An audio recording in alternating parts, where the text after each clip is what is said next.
சின்ன சின்ன விஷயங்கள் மாத்தும் போது கண்டிப்பா நம்முடைய வாழ்க்கை முறை மாறும். கண்டிப்பா எல்லாருமே ஃபாலோ பண்ணுங்க. இன்னைக்கு ஒரு 7வது விஷயம் என்னன்னா, நம்முடைய அறிவு, நம்முடைய கல்வி வந்து நம்முடைய அதிகாரத்தையும், ஒரு அங்கீகாரத்த மட்டும் தான் குடுக்குமே தவிர, பட் நம்முடைய நடத்தை தான் ஒரு நல்ல விஷயத்த குடுக்கும். பட் ஏன் என்ன ஏன் ஏன் இந்த ஒரு முக்கியமான விஷயம்னா, இது வந்து லைஃப்ல இப்ப நான் வந்து ஒரு படிச்ச ஆளு. நான் ஒரு புது இடத்துக்கு, ஒரு கம்பெனிக்கோ, ஒரு வேலைக்கோ போறேன். அந்த போற இடத்துல நான் படிச்ச ஆளு, எனக்கு எல்லாம் தெரியும்.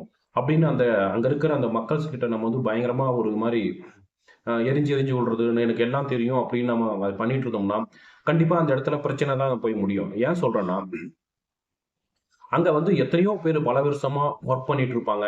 பல வருஷமா அதுக்கு அனுபவம் இருக்கும். இந்த மாரி செஞ்சா தான் இது இப்படி நடக்கும். இப்படி இருந்தா தான் இது வந்து இந்த மாரி அடுத்த கட்டத்துக்கு போகும் அப்படின்ற மாரி நெறைய பேர் இருப்பாங்க. இந்த மாரி டைம்ல வந்து நம்ம எல்லாருக்குமே வந்து அட்ஜஸ்ட் பண்ணணும். அங்க எப்படி சூழ்நிலை இருக்கு ஃபர்ஸ்ட்டு. அந்த மாரி சூழ்நிலைக்கு ஏத்த மாரி நம்ம வந்து அட்ஜஸ்ட் பண்ணி வாழ்ந்து அடுத்த கட்டத்துக்கு நம்ம போனோம்னா, கண்டிப்பா வந்து அங்க வந்து நம்ம சர்வே பண்ண முடியும். நமக்கு வந்து ஒரு நல்ல மதிப்பு கிடைக்கும். பட் இல்ல எனக்கு எல்லாம் தெரியும். நான் படிச்சுட்டு வந்திருக்கேன். என்கிட்ட இந்த குவாலிஃபிகேஷன் இருக்கு. நான் இப்படிப்பட்டவன். நீ என்ன சொல்றது? நான் என்ன கேட்கறது? அப்படின்னு நம்ம பயங்கரமா பண்ணிட்டு இருந்தோம்னா, கண்டிப்பா நமக்கு அந்த இடத்துல வந்து ஒரு மரியாதை இருக்காது.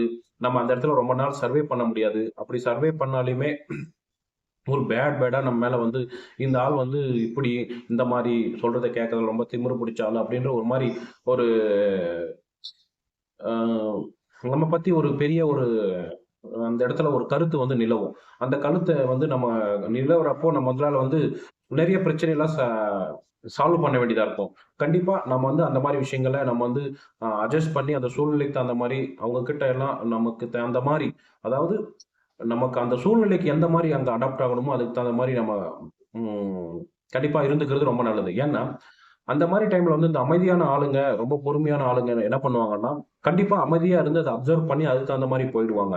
நம்ம வந்து அந்த இடத்துல அதிகாரத்தையும், நம்ம ஒரு அங்கீகாரத்தையும், நம்ம அறிவையும் நம்ம கண்டிப்பா நம்ம குவாலிஃபிகேஷனும் அங்க இல்ல நான் இப்படிதான் அப்படின்ற மாரி நம்ம பண்ணோம்னா, சர்வே பண்றது ரொம்ப கஷ்டம். கண்டிப்பா அறிவு வந்து க படிப்பு வந்து ஒரு அதிகாரத்த குடுக்கும். பட் நம்முடைய வந்து ஒரு அந்த நடத்த தான்.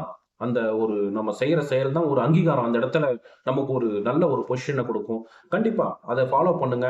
இந்த ஒரு சில சில விஷயங்கள் நம்ம அந்த இடத்துல பண்ணோம்னா தான் அடுத்த கட்டத்துக்கு போ முடியும். கண்டிப்பா இந்த விஷயத்தையும் ஒரு உங்க லைஃப்ல கண்டிப்பா நீங்க வேலை செய்ற இடமா இருந்தாலும், எதா இருந்தாலும் அந்த இடத்துல ஃபாலோ பண்ணுங்க.